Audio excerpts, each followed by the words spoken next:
Hey everybody, happy Friday. Welcome to our third Friday Facebook Live. Super stoked to be here and chatting with you. Hope you all had a good week. So the winning topic for today was how to increase the intensity of your home workouts without getting new equipment or going to a gym, that sort of thing. So there's a few different ways that we can do that. The first is bigger range of motion. So if you're doing a squat, getting your buns all the way down or as far as you can where it's comfortable, especially if you're not doing it weighted. If you are doing it weighted, you're going to want to make sure that your knees are staying behind your toes. And at some point, you want to make sure that you don't go low enough that your back does anything wonky. But range of motion is key. And using more muscle groups at one time. So that would be like a compound exercise, which is how I prefer to work out. I don't have a lot of time, so the more bang for my buck I can get. So compound exercises, which are like deadlifts. Deadlifts work the whole backside of your body, including upper body, back, glutes, hamstrings, calves, grip, biceps. They use everything. So deadlifts, great exercise to get a whole body pumping. Squats also, especially if you're doing it weighted. Even if one weight in one hand is a great way to step it up and include the core a little bit more, which is also worked during deadlifts, by the way. Bent over low rows. So very similar position to the bottom of a deadlift, but you're bringing the weight up towards your hips. And you can actually do them unweighted. You can do what's called a isometric contraction, where you're literally resisting yourself.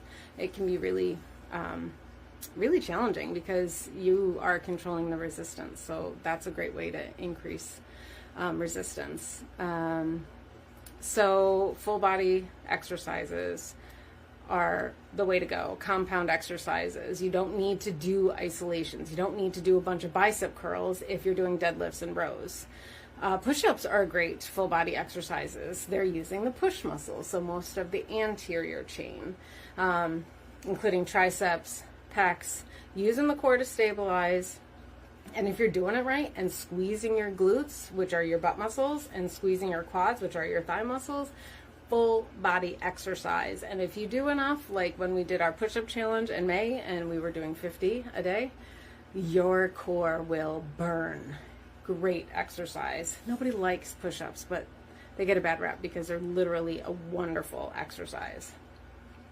So we talked about range of motion. We talked about doing compound exercises that use more than one muscle group. I very, very rarely do any sort of what's called an isolation. So just doing one muscle group, just doing a bicep curl. I don't do a lot of bicep curls. I don't do a lot of, tricep extensions because that stuff is included in a lot of the other work I do. Like I said, I don't have time. You guys don't have time either. That's why you're here, right? Trying to get healthy and fit and without a lot of time. The other way is don't take as much rest. So if you do opposing muscle groups back to back, you don't need to take as much rest in between. It's called doing a superset. So for example, doing a bench press or a chest press or a push-up, and then balancing that opposite a row, which is pull. So push-up, bench press, push muscles. A row is pull muscles. So completely opposite.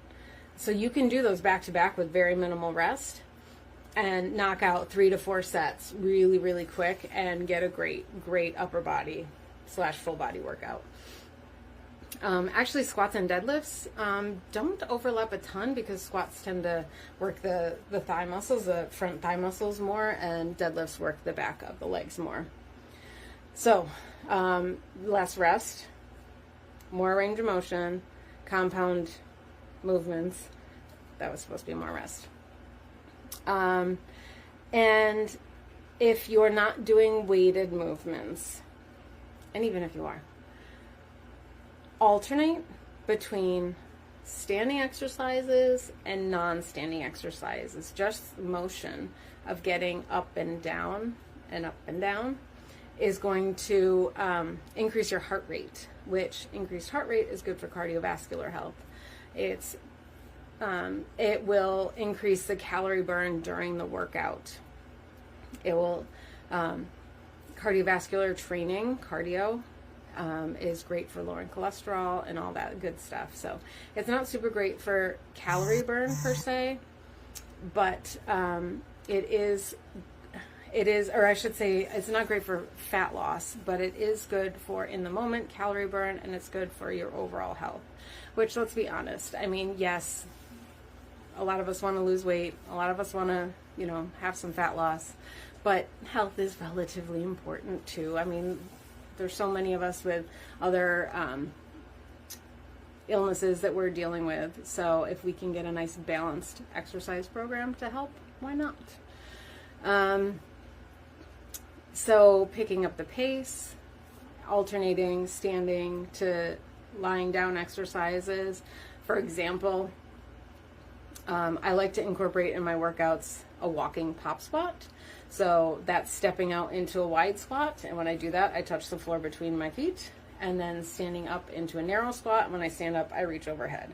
So I'm going up, down with my body, but I'm also lifting and moving my arms. So once again, getting the heart involved to get a little bit more calorie burn. And then last but not least, slow down.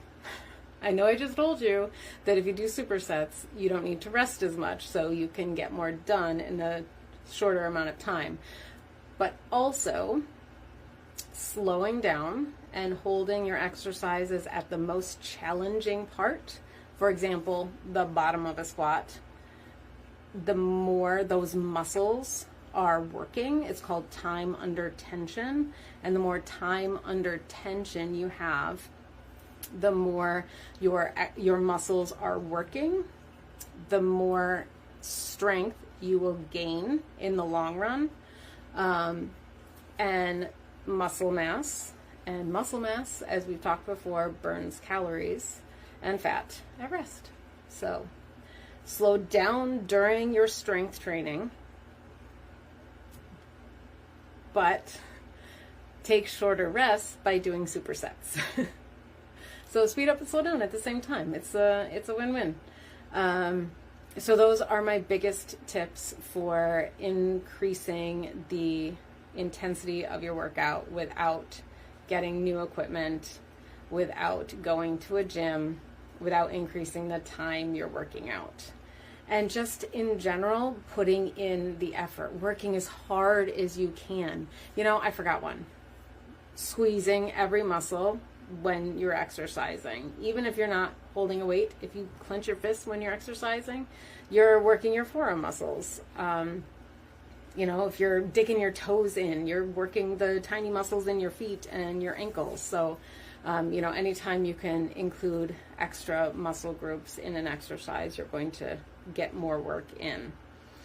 And I think that's really the goal, right? To get more work in with less time, so we can have time with our families, and exercise, if you do it regularly, will increase your energy, it'll increase your confidence, and if you have more energy, then the time you spend with your family will be more enjoyable because you have the energy to play or to go on a hike and all that good stuff. So I hope you are finding these helpful.